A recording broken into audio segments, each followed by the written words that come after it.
When planning the Ben 10-a-thon, I wanted to find a special way to close it out.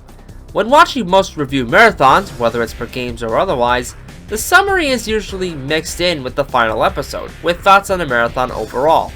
However, that gave me an idea. Why not make one last video ranking the elements in the marathon? And so, that's just what we have today. We'll be ranking Ben 10 games, from my least favorite to my absolute favorite. Now there are a few things to note before we get started.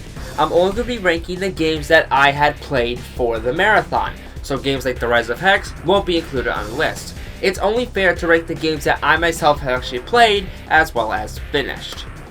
The other thing is that I won't be including Generator X Agent of Providence. Now while I did review this for the marathon, it's not a Ben 10 game, so it's not exactly fair to put this in ranks to other games like Protector of Earth, for example.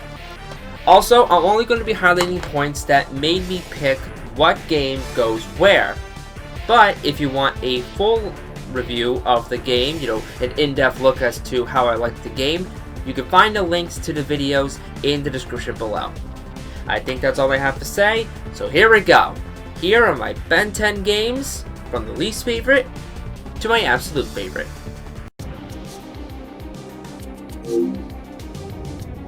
When a series uses experimentation to change things up, it can go in one of two ways. It can be successful and offer more opportunities, or it can be Ben 10 Omniverse 2, a game that combines the combat it was known for with an autorunner that might as well be on mobile devices, alongside Crash. Getting upgrades feels more of a chore than other games, aesthetics are reused for most of the game, combat feels sluggish, and the story is the weakest adaptation I've seen a video game pull off. I felt pure frustration playing this game, even if the graphics look pretty good. Cheap death after cheap death took its toll to the point of me almost giving up. Although, real talk, I should have given up at the tutorial. Save everyone the trouble.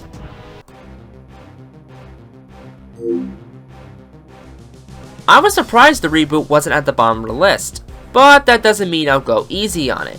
For a game that can take 2 hours to finish, it feels like the bare minimum of past elements were brought together and everyone called it a day.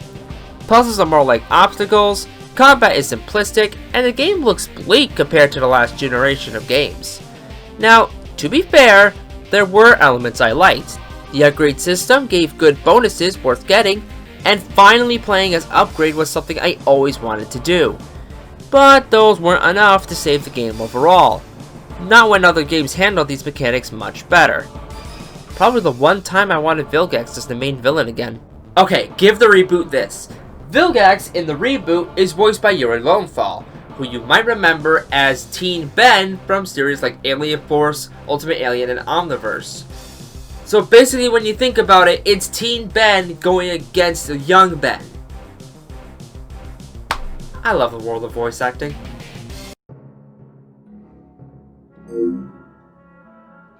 Ben 10 Alien Force is an example of a game playing it safe while also downgrading elements that were fine before. Like Protector of Earth, it's a beat 'em up with combos and alien powers to traverse levels, and you even get more playable characters in the form of Kevin and Gwen. However, other elements take a nosedive in quality. Enemies spawn constantly, forcing you into battles to pan out playtime, so much so you get sick of the combat pretty quick. Solutions to obstacles and puzzles are either shoved in your face or just told outright, even when you already know the answer. This also started the trend of levels lasting way too long with no reason to come back unless you want the collectibles, and in my opinion, it's the worst of that bunch. But hey, at least you don't get an auto-scrolling boss. You get an even worse final boss! Yay. What was once my favorite Ben 10 game, Cosmic Destruction takes certain liberties that makes an odd combination. I do like some of the bosses needing alien powers as well as the roster of villains they chose, and the final fight is every Ben 10 fan's dream. Levels do look nice and the platforming is fun to traverse, but that mixes out with Batman Arkham style combat, counters and all. Special moves try to spice it up, but don't be surprised if you button mash your way out of almost any fight that doesn't use a shield. And just like Alien Force, Gwen handholds you for most of the game, pointing out solutions or stating the obvious. I say it's worth at least a playthrough, but make sure it's for an HD console like the Xbox 360 or PlayStation 3. The game was designed with those graphics in mind. Totally jealous I never got to play as Wrath. Let me tell you something, stupid Wrath-sized hole! Wrath will destroy you!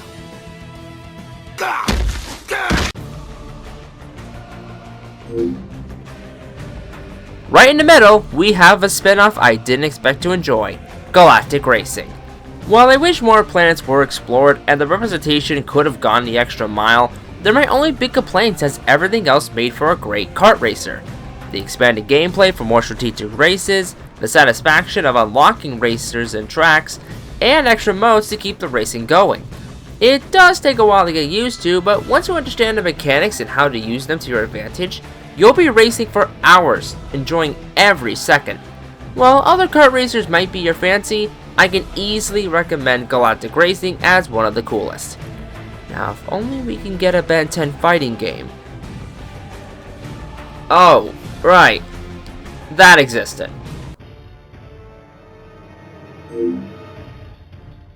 The next 3 games were the toughest to rank. Since I liked a lot of the elements in each game, it was a matter of which combined them the best. That being said, my third favorite game would be Ben 10 Omniverse. This was probably the biggest surprise of the marathon, in a good way.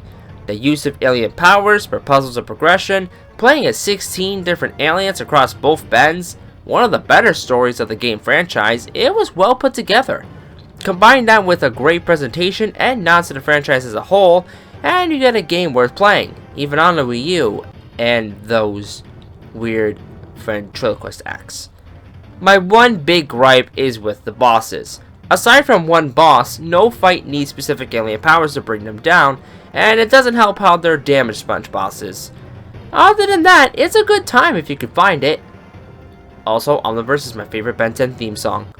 Sorry, not sorry. It's hero time.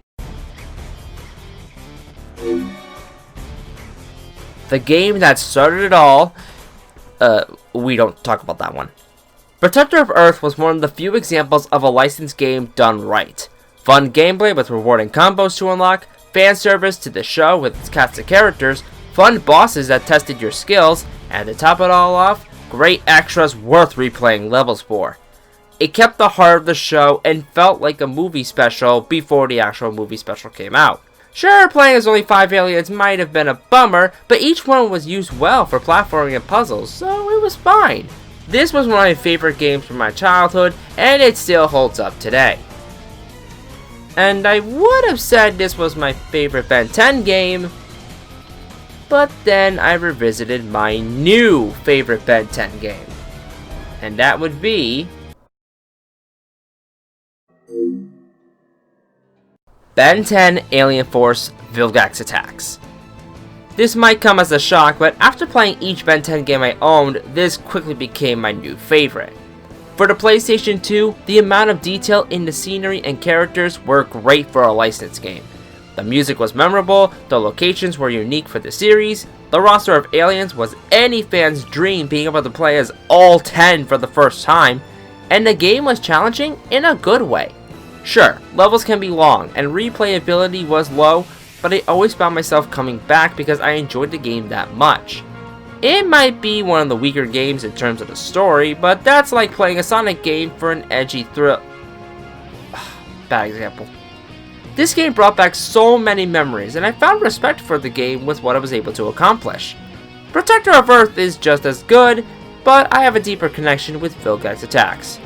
Either game is a great choice for any Ben 10 game.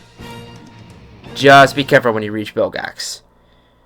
Oh boy. And thus, truly ends the Ben 10-a-thon. For those who have stuck around the entire time, I hope you enjoyed it. But, I think it's time to move on. View the horizon, see what's in store, and hopefully get Ben 10 Omniverse 2 out of my head. On the PS2Man, and while Ben 10 was really a great part of my childhood, it's about time we moved on.